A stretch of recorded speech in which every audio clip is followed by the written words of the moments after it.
سر میرا سوال تھا مرزا غلام احمد صاحب قادیانی کے بارے میں. ان کا جو دعوی نبوت ہے اگر ہم ان کو دیکھیں تو وہ کافی کتابوں میں صریح دعوی نبوت موجود ہے.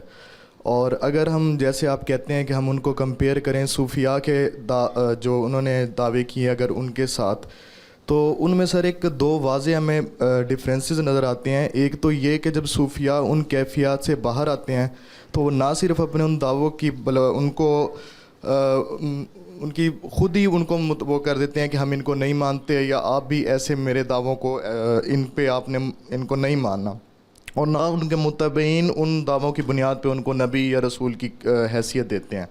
لیکن اس کے باوجود اگر ہم دیکھیں مرزا صاحب کے بارے میں تو انہوں نے نہ صرف صریح دعوے نبوت کیا بلکہ اس کے باوجود وہ اس پہ مصر رہے اور اینڈ آف لائف تک مصر رہے، اور ان کے متبعین بھی ان دعوے کی بنیاد پہ ان کو نبی بھی سمجھتے ہیں اور ان کو نہ ماننے والوں کی تکفیر بھی کرتے ہیں. تو اس بنیاد پہ ہم ان کے دعوے نبوت کو کس حیثیت سے دیکھیں گے؟ ہم اس کو صریح کفر کہتے ہیں، صریح کفر سمجھتے ہیں، اس کو بیان کرتے ہیں.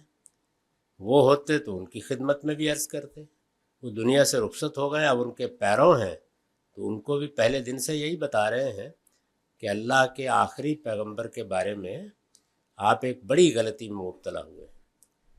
رسول اللہ صلی اللہ علیہ وسلم کو ماننے کے 3 لازمی تقاضے، اور یہ تقاضے قرآن مجید نے خود بیان فرما دیے ہیں. ہمیں یہ ماننا ہے کہ آپ نبی بھی تھے، آپ رسول بھی تھے. آپ کی دعوت الی الخلق کافہ ہے، یعنی ساری مخلوقات کے لیے، قیامت تک جتنے انسان پیدا ہوں گے اور جہاں جہاں وہ پیدا ہے. آپ کے علم میں ہے نا کہ جو ایک خاص فلسفیوں کا گروہ فرانس میں پیدا ہوا تھا، شوا اور رینیگلو وغیرہ، ان کے ہاں بھی یہ تصور تھا کہ رسول اللہ کی نبوت یورپ میں نہیں داخل ہو سکتی. تو ہمارے نزدیک الی الخلق کافہ، جہاں جہاں بھی اللہ کی مخلوق موجود ہے اللہ کے پیغمبر کی دعوت کے مخاطب ہے. اور تیسرے یہ کہ آپ پر نبوت ختم کر دی گئی ہے. تو اس میں سے کسی چیز کا بھی اگر آپ انکار کرتے ہیں تو یہ ایسے ہی ہے جیسے اللہ کو مانا جائے اور پھر اس کے شریک ٹھہرائے جائے. اللہ تعالیٰ نے فرمایا نا کہ شرک کے ساتھ اگر تم مجھے مانو گے تو یہ کفر ہے. رسول اللہ کو اگر آپ ان تینوں چیزوں کو مانے بغیر مانتے ہیں تو یہ کفر ہے، انکار ہے. یہی ہم کہتے ہیں. اس میں ادنا درجے میں کوئی مداہنت نہیں برتنی چاہیے. یہ بات صاف صاف طریقے سے کہنی چاہیے. میں جس چیز پر زور دیتا ہوں وہ 2 چیزیں.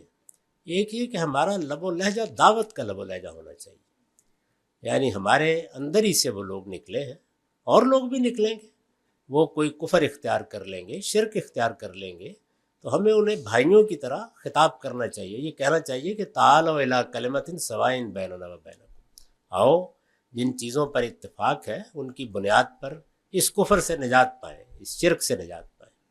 اور دوسرے یہ کہ قانون کی تلوار نہیں استعمال کرنی چاہیے. بس ان کے کفر میں تو کوئی ادنا درجے کا شبہ کبھی نہ ہوا، نہ ہے، نہ ہوگا.